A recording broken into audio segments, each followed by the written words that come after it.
رمضان المبارک کا مہینہ خاص طور پر اللہ سبحانہ و تعالی نے اصل میں اپنا مہینہ قرار دیا ہے، اور رسول اللہ صلی اللہ علیہ وسلم کے طریقے سے یہ معلوم ہوتا ہے کہ قانونی طور پر تو پابندیاں نہیں لگائی گئی ہیں کہ رمضان میں آدمی کوئی کام نہ کرے، دکان نہ کھولے، کمائے نہیں، گھر بار کا کام نہ کرے۔ قانونی طور پر ایسی پابندیاں اللہ تعالیٰ نے نہیں لگائیں۔ اگر اللہ سبحانہ و تعالیٰ پابندی لگا دیتے کہ رمضان میں سوائے ہماری عبادت کے اور کوئی کام نہ کرنا، تو ان کے لیے بالکل برحق تھا، اس لیے کہ انہوں نے ہمیں اصلاً تو اپنی عبادت ہی کے لیے پیدا کیا۔ ہم جس کام کے لیے اصل میں پیدا کیے گئے ہیں، اگر سال میں ایک مہینے ہم سے یہ کہہ دیا جاتا کہ سوائے اس کام کے اور باقی کچھ مت کرو، تم کو اپنی دنیا کے کاموں کے لیے 11 مہینے دے دیے گئے ہیں، اس ایک مہینے میں کوئی کام مت کرو، اگر اللہ تعالیٰ ایسا کہہ دیتا کوئی ظلم کی بات نہ ہو۔ اللہ سبحانہ و تعالیٰ نے پچھلی امتوں میں ایسا نظام بنایا تھا۔ اللہ تعالیٰ نے قرآن میں ذکر کیا ہے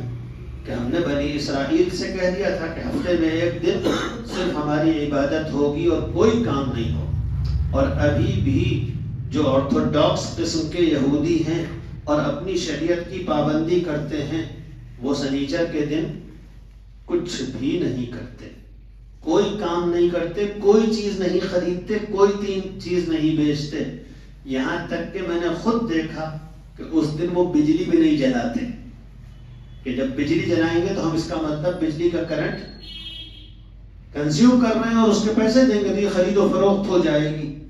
تو سنیچر کے دن میں نے لندن میں جو یہودیوں کا خاص محلہ ہے اسٹینفرڈ ہل، آرتھوڈاکس یہودی سب وہاں رہتے ہیں، بالکل خالص اپنی مذہبی شکلوں کے ساتھ، ان کی عورتیں بھی سر بھی ڈھکے ہوئے ہوتی ہیں اور پورے کپڑے پہنے ہوتی ہیں، اور ان آرتھوڈاکس یہودیوں کی بڑی بڑی داڑھیاں اور ایک خاص طریقے کا کالا کوٹ لمبا سا اور کالی پینٹ اور کالا ہیٹ وہ پہنے رہتے ہیں، یہی ان کا لباس ہے۔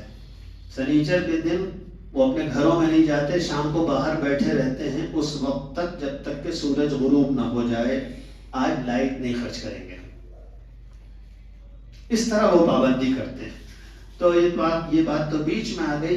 کہ اگر اللہ سبحانہ و تعالیٰ نے جس طرح پچھلی امتوں کو ہفتے میں ایک دن صرف عبادت کرنے کو کہا تھا اور دنیا کے سارے کام اس دن منع تھے، اگر اللہ سبحانہ و تعالیٰ ہم سے سال میں ایک مرتبہ ایسا کہہ دیتا کہ رمضان میں اور سارے کام منع، کوئی ظلم نہ ہوتا۔ لیکن اللہ تعالیٰ کا یہ فضل اور اس کا کرم ہے کہ ایسی کوئی پابندی تو نہیں لگائی، لیکن رسول اللہ صلی اللہ علیہ وسلم کے طریقے سے یہ بات معلوم ہو گئی، اور قرآن و سنت میں جو کچھ رمضان کے بارے میں بتایا گیا اس سے معلوم ہوا کہ آدمی کو رمضان میں اپنی دنیا کی ساری مشغولیتیں